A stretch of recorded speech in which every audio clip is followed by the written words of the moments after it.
I grew up in a military household, and while there are certain emotional drawbacks to that, there are intellectual and organizational pluses that are hard to beat. So my father was really strict on order, organization, and the incremental completion of tasks, and also combined with my mother's push on education. As a really young child, we had to put hospital corners on our beds, and our shoes were lined up, and at 6 years old, we were forced to think along those military lines, and everything was a mission to my father. There was nothing that was a basic task. You weren't just gonna wash the dishes.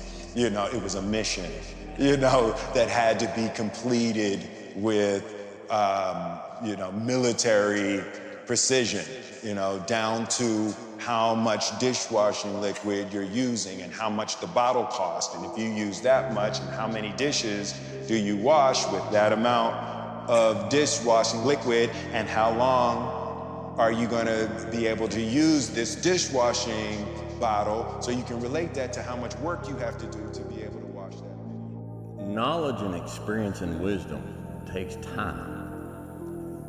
Wisdom comes from experience, and experience takes time. The more experience you have, the more you learn from that experience, the wiser you can get. If you haven't lived long enough to have a broad enough portfolio of experience, then you can't expect to have knowledge and wisdom. We are told by society today, and it's inferred by movies and television programs, that by the time you're 26 or 27, you should be graduated from college, you should have a degree, you should have a good job, you should have a wife, and you should have it together. We watch these programs, and they're, this movie, it's an hour and a half long, and within an hour and a half, a person goes from a goofed up teenager to someone who's just settled and got it all going on. And they get the job, they put their childhood bully in his place, they get the girl, fade to black. And we're left to imagine the rest of their life. And what we imagine is left with the last thing that we see. Man, they got it together. Of course, we don't consider the fact that if you turn the TV off and watch the news, you'll see those same actors show up in the news again and again, making stupid mistakes, and they ain't got it together. A pine tree grows and matures very fast. An oak tree grows and matures very, very slow. But which one lasts longer? And which one is stronger? Which one shelters more critters and more birds?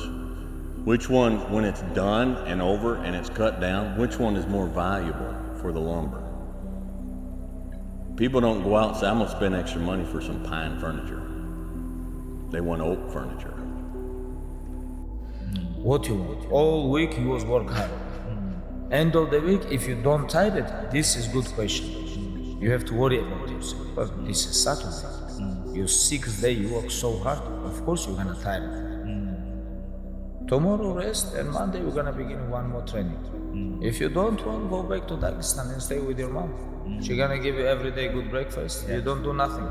Stay there. But if you come here, don't complain. You wanna become best, you wanna become champion. And now you wanna say like you're tired?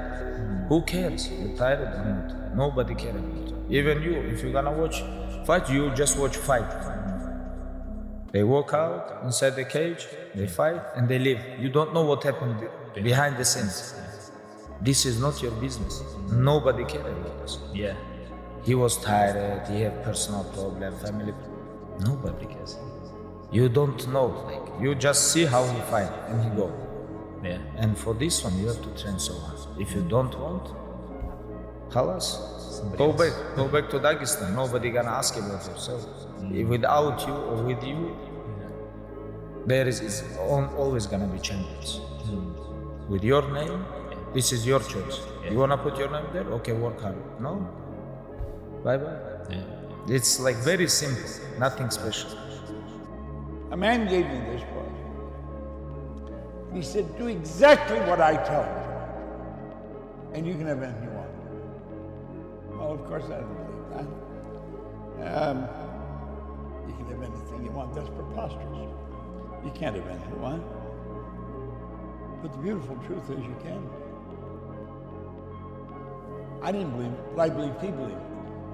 And I think that's what tricked me into watching and listening to the guy.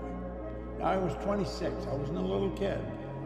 26, you're still pretty young, especially if you're looking at it from where I'm sitting. Now, 26 looks like you're a baby.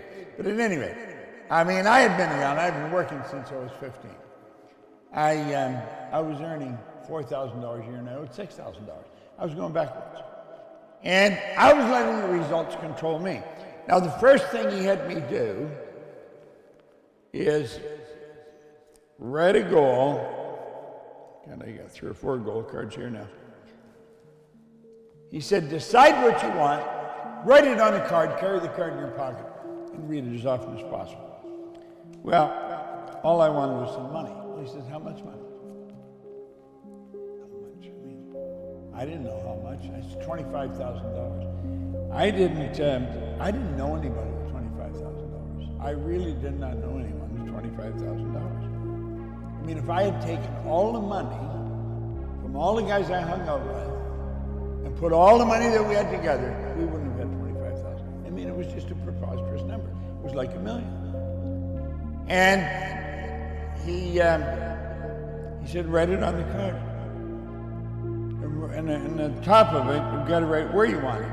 See, we've got a blank card here. It says, my goal, by, date's blank. And then, I am so happy and grateful now that, and you write it in the present tense. The only thing you don't know is the date. You're guessing at the date. No one knows how long it takes for an idea to move into form. Now, listen to this for a moment. I had $25,000 in there. I did not believe it. But you know what it did? He said, now keep reading. And I hadn't followed the instructions, anybody's instructions. Up to that point, but I started reading. Now you know what? It got me thinking of earning money. And you say, well, weren't you thinking of it before? No, I wasn't. I was thinking of debt. I wasn't thinking of earning money at all. This got me thinking of it. And I heard somebody say there's good money cleaning floors. I said, hell, I'm not proud of cleaning floors. So I started cleaning floors. I started cleaning one office. Canada Starch on Comstock Road in Toronto. I got $15 a time for washing the floor, and I washed it twice a month. Then I got another contract, Kirby's Construction on Wilkstead Avenue. I got $65 a month for washing their floors. Now I'm up to $95. Now I was only earning $400 a month. So you see, I had a 25% raise, and I had lots of time. So I did this. Well, do you know, it wasn't too long until I was earning $12,500 a month. Now, if you annualize that, that's $175,000 a year. I went from $4,000 a year to $12,500 a month in less than a year. What was happening? I was shifting what was going on in my mind. Everything started to change. The one thing that Leo is good at is teaching. He's good at teaching the young players that are coming in from the academy.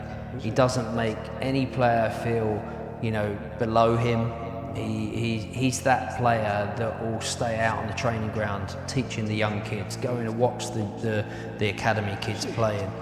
He'll be, we've seen it over the years. He'll be the first in the gym and he'll be the last out the gym. It's so surprising because we don't see that yet. We associate that with his rival Cristiano Ronaldo. But Messi's just natural. But he works at this. He's working behind the scenes, and I don't think you get to that level without having that within you. You know, you mentioned Cristiano. You know, I've heard that from multiple people about him as a player, and how much he works at it, and how much he works at, you know, the elements that he's been praised at, you know, for many years. But Leo, for me,